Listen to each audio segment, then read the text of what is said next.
Some of y'all have heard me talk about how people market things to us, or how news stories during certain news cycles get coverage. Let me give you an example. Usually during the winter months and early spring, if a black person is murdered or has done something in the media goes into overdrive. Example: Trayvon Martin, Chris Brown, um, Herman Cain, those kind of things. And what the media does, they go get 4 or 5 token blacks, usually the same blacks. They jump from network to network, show to show. And on cue, you can see the jokes being made at the black persons, or the how can I say this, the edited comments or reaction that blacks have when it comes to these topics. And the same thing goes for these commercials that are aimed at black community. First of all, when they say urban, urban is code for black, code for nigger, code for hood. They go get some choir, or they go get somebody to play a bass line or a drum beat, and they sing through the whole damn commercial. And we're always dancing, or some type of gospel sound. And I'm sitting there saying, I know I'm not the only one that find these things offensive.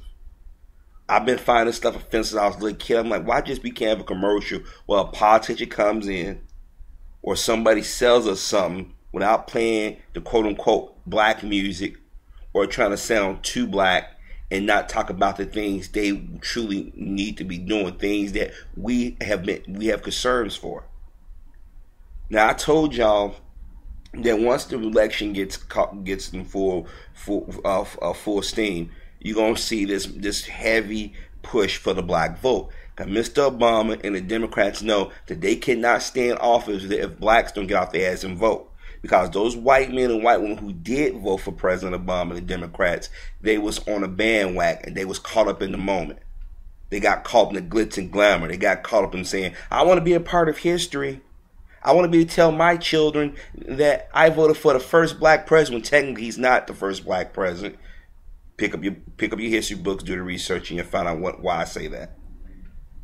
They wanted to say that, and you have people out there who didn't vote for President Obama, who's claiming they voted for him.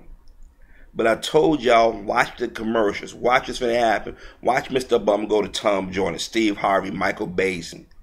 Watch them start hitting certain communities and going to certain mega churches. Watch the tone. We've seen it when he was running, and we've seen it since he's been in office. And to be fair to Mr. Obama, he's not the first politician to do this. But it seemed to me that the Democrats and Republicans, but mostly the Democrats, have this way of insulting the black community. It's just like when, instead of them talking to the black community as a whole, they run to the black church. The black church does not speak for me. The pastor or reverend, however you want to call him, that's on another side of town, don't speak to my issues.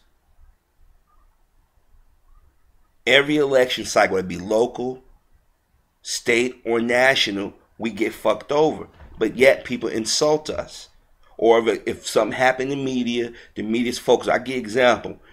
Nobody in me was focused on Trayvon Martin until the black community, those out here on YouTube, Facebook, and Twitter, and the Change.org petition got going, started complaining and making videos about it. Remember how MSNBC and CNN talked about it nonstop, and Fox? Fox talk about it because they want to support Zimmer. Because I'm going to tell you, Fox can get out there and tell white folk or people of color with self-hate issues to kill black people, they would do it. In some ways, they have. MSNBC know they can't survive without black viewership, because white liberals are fair weather fans. CNN is nothing. Is turned into Fox Light, but look what's going on with CNN. Their viewership has plummeted. So what do? They tailor certain shows and commercials to us. MSNBC throws a bone every now and then. CNN throws a bone every now and then. But when brothers and sisters like myself say, let's look at the pattern, look at it all, analyze, sit back, listen, watch, we get called bougie, arrogant, or stuck up. You got a group of black men and black women out here on YouTube that go around to other black YouTubers and start repeating or regurgitating white talking points to come to these things that I speak of.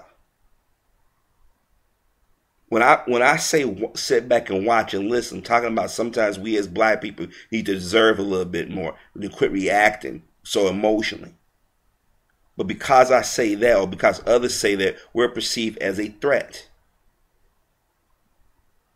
So this is why when I see these type of videos, these type of commercials, it's insulting, because they figure blacks can't do shit without bopping their head or humming along with dancing. If you're going to sell me a burger, sell a damn burger. I don't need to see some brother bopping or sister dancing and some black women playing some stereotype. If you want me to vote for you, talk about the issues that affect my community, affect me. Instead of trying to go get some choir to sing a damn song, thinking that all black people have let the church or the white man's version of religion mind fuck us. I'm going to play you something. I want to ask your opinion. Do you find this stuff insulting? Because I'm telling you, I've seen it since I was a kid, and it's sad that it seems to be more blatant this day and age than ever. I'm Barack Obama, and I approve this message. 4 years ago, we made history. Now it's time to move forward and finish what we started together. We have to show the president we have his back. We can't afford to spend the next 4 years going backwards. I'm running to make sure that by the end of the decade, more of our citizens hold a college degree than any other nation on earth. I refuse to pay for another millionaire's tax cut by kicking children off of Head Start programs, or asking students to pay more for college, or eliminating health insurance for millions of poor and elderly and disabled Americans on Medicaid. Have the president's back and register to vote. Go to gottavote.org to register now. That's gottavote.org.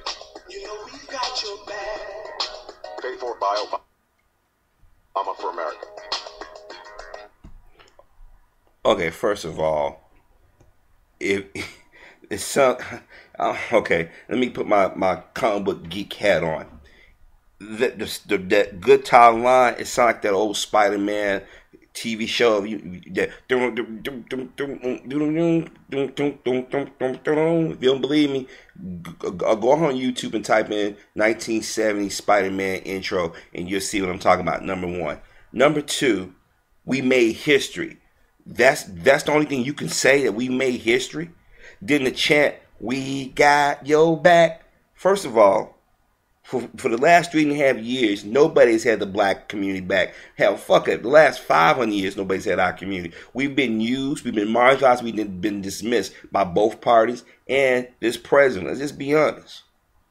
Now, I told you I was at a dilemma whether or not to support Mr. Obama versus not voting.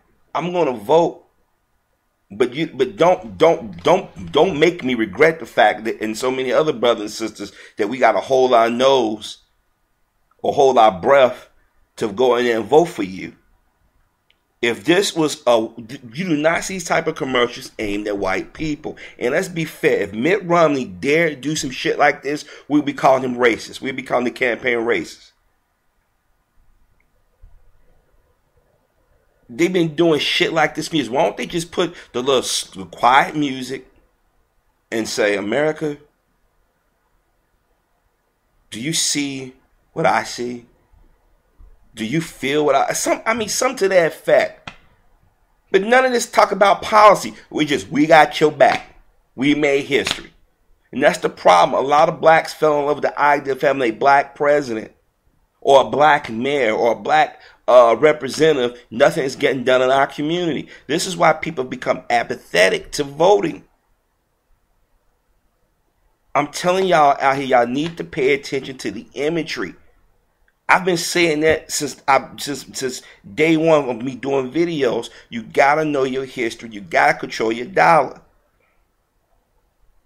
There was a time when we took pride. There was a time that we talked about issues among ourselves. But the last 20 years, we've allowed smart-ass Republicans, smart-ass liberals, opportunists to mind fuck us into a place of complacency.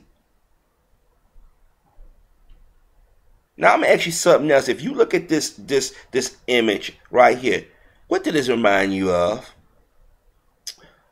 The colors of a Pepsi can and the wavy front of a Coca-Cola. I'm just putting it out there.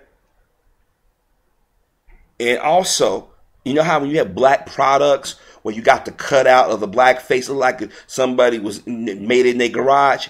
You mean to tell me they couldn't put a better picture of Mr. Obama up? Come on, brothers and sisters. I know I'm not the only one that said that. And then go, hope and change. We need a little bit more than hope. We need a whole lot of change. See, don't get caught up in fall in love with saying we got the first some. Cause we have a lot of firsts in our community, and nothing's changed.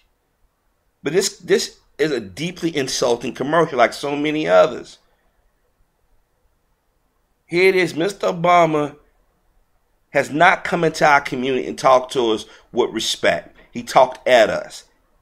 Like, I give you a perfect example. I was talking, I had made a comment. I made a comment about him telling black women to quit feeding your children Popeye's chicken for breakfast. And I've had some YouTubers say, what was wrong with him saying that? That's the illusion that black women are somehow inherently bad moms. Now, it's okay for Mr. Obama to make that comment or that observation or play to that stereotype. But if I was to come out and say black women quit feeding your children Popeye's chicken, I have all kinds of hell out here on YouTube. See, a lot of us let celebrity or somebody who's on television dictate their mindset. I mean, just look what's going on with Nas and Russell and Ice-T and them defending Gwyneth Paltrow. We let that type of black person become the voice and face of our community. It's caused by other confusion. It becomes a dumbing down effect. You got people sitting in boardrooms right now saying, okay, we got to go to the urban market now. Remember when I said when the urban market is? It's code for black, it's code for nigga, it's code for ghetto. How are we gonna sell this product? Okay, let's take an example of the Ford commercial with Kevin, what's his name? What's the little short dude? Kevin Hart, whatever his name is, I believe. Funny guy. But what do you got him doing? Crashing the wedding and cooning. Instead of him just going out there, going to a car dealership and just doing what the guy from what's that, Dirty Jobs, or whatever white guy with his parents, you know, the one that goes jobs that's dirty or something. Why don't they have him doing something like that instead of? But people gonna say, well, he's a comic. Well, you got a lot of comics out there have sold products and didn't do what they was doing. See, y'all gotta be smart.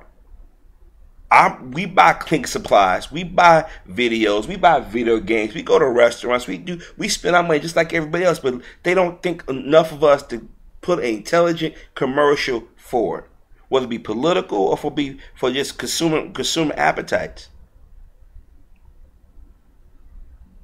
Some of y'all know what I'm saying is true, but some of y'all are afraid to speak out or say anything.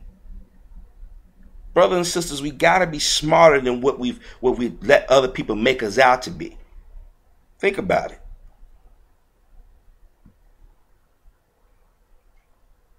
Sorry about that.